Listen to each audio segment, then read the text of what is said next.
Hey mga brods, ito na nga yung Game 1 ng bakbaang SMB versus Magnolia Chicken Templado Hotshots. At dito na nga natin nakita yung disadvantage ng Magnolia pagdating nga sa guard position dahil ang lalaki ng mga gwardiya ng SMB, and yun nga pati na rin sa ilalim which is yun nga medyo hirap sila kay Junmar Fajardo. Tapos mga brods, kapag ito nga pong SMB ay binabato ang bola kay Junmar sa ilalim, syempre dino-double team ito ng Magnolia Chicken Templado Hotshots. Tapos pag na-double team si Junmar, maraming shooters ang naiiwan ng isang defender ng Magnolia Chicken Templado Hotshots. Kaya nga nalilibre ito pong sina Perez and Marshall Lassiter. So mga brods, ito nga yung sinasabi natin, pagdating nga sa lineup, iba talaga ang SMB, sila ang yamado dito.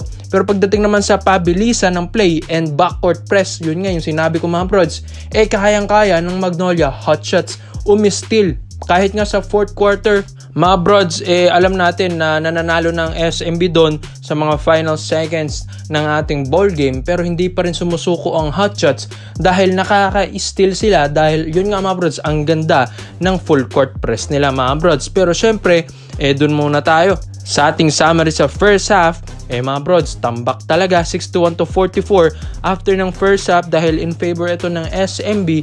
Mga brods, talagang ibang SMB dahil nilalayuan na nila ito pong Magnolia dahil alam nila yung kakayahan ng Magnolia. Once na alam natin na low scoring ball game, dyan magaling ang Magnolia Hotshots. Kaya nga nilalayuan na ito ng SMB, kaya pagdating na ng third quarter, medyo lumalapit na kahit papano, 13 lang ang lamang ng SMB dito after ng third.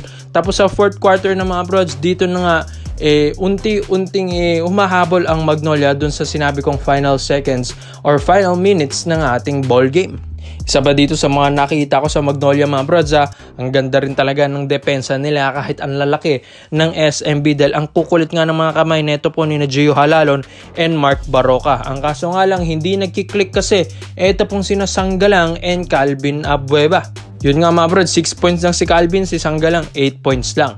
Pero si Bay naman, ito pong import ng Magnolia ay naka 26 points naman mga bro. Si Mark Barroca naka 16 points, Halalon 8 points. Sa San Miguel naman, syempre unstoppable pa rin. Ito pong si Boatwright na may 28 points, and ang ating best player na ito pong si CJ Perez naka 19 points, Lassiter 16 points, Fardo 11 points, Troliano 10 points, and Cruz 8 points. So mga bros, all in all, panalo ang SMB. Tapos ang ating final score ay 103-95. Alam ko nga matagal-tagal pa ito pong series na ito mga bros dahil best of 7 ito, pero marami nang sinasabi ang mga fans na ayaw na nilang manood kesyo ganito dahil ito po ay sister team mga bros. Alam natin na baka palitan lang ng scoring ito, tapos sa game 7 nila babanatan kung sino talagang mananalo para nga dumagdag ang ating gate tickets. So mga bros, hindi natin alam dahil alam naman natin na kita nyo naman sa ating first game pa lang, ramdam na rin ang physicality ng ball game. Talagang nagkakainitan. Si The Beast talaga, isa rin ito sa gustong-gustong mang-asar din sa import ng SMB and sa mga locals nila. Kaya alam natin mga brods, maganda-ganda kahit papano ito pong series natin. At yun nga, totoo nga yung sinasabi nilang Death 15 dito sa SMB dahil mga brods, halos lahat sila nagtutulong-tulong. Dito naman sa Magnolia, alam ko isang team play, ito pong koponan na ito, talagang maganda pa rin ang bigayan nila ng bola dahil they always share the ball with their teammates. Kaya mga brods, okay rin ito pong Magnolia. Doon na nga lang nagkakatalo pagdating na sa scoring or sa mga clutch plays. Kaya ikaw mga brods, sa tingin nyo ba sa game 2, sino ang makakapanalo ulit nun? Magnolia ba na makaka 1-1 or SMB na makaka 2-0? So komento mo lang mga brods at iisa-isa natin yung dito naman po tayo sa kabilang balita naman natin mga kabrods. Ay alam naman natin ang Barangay Nebra San Miguel, isa ito sa mga naghahanap ng mga big man dahil nga pagkatapos silang ma-sweep ng SMB sa semifinals, parang nangangailangan sila ng malaki talaga dahil hirap sila kila Junmar Fajardo and Boatwright. And yun nga sa mga next import conference pa. And ito nga pong si JR Kinyahan, ang isa nga po sa mga free agent ngayon dito sa PBA na pwede nilang kunin na sentro na matigas-tigas. Alam ko nga si Kinyahan, isa ito sa mga naglalaro rin sa mga Dayo series ng PBA Moto Club. Amazing, team amazing. And yun nga, kahit papano, ito pong si Kinyahan, kahit na ban ito sa PBA, and yun nga, marami siyang nalabag sa NLEX dahil puro siya naglalaro sa ligang labas.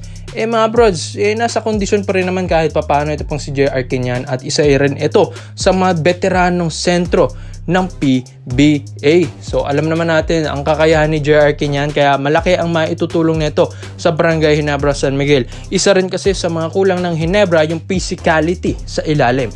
Sina Japet, yes, malaki yan. Sina Stan Hardinger, malaki yan mga brods.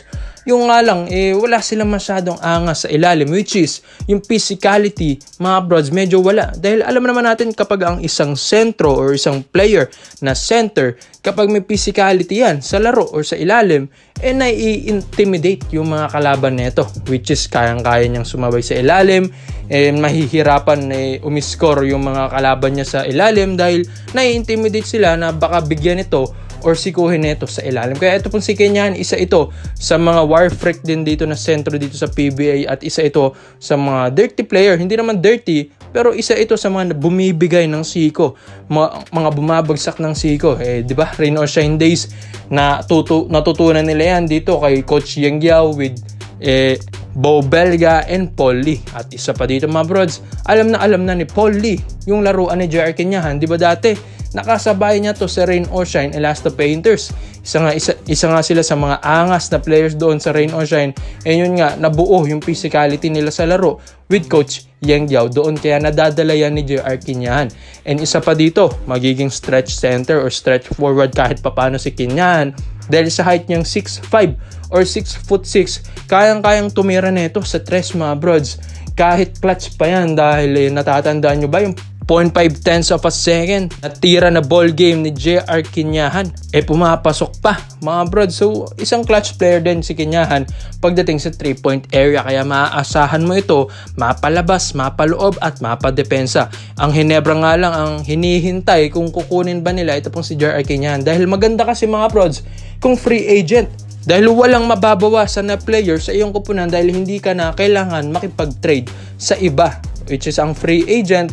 Papapirmahin mo lang or papasahin mo lang ng kontrata, and yun nga, mapapasa inyo na sa lineup nyo mga brods. Kaya ito pong si Kinyahan, as of now, wala pa naman itong kupunan dito sa PBA o sa kahit anong liga mga brods na Pro League. Kaya nga, pwede itong kunin ng Ginebra kung gugustuhin nilang madagdagan yung physicality ng center position nila mga kabrods. Kaya ikaw mga brods, sa tingin nyo ba, worth it pa bang kunin nila ito pong si JR Kinyahan?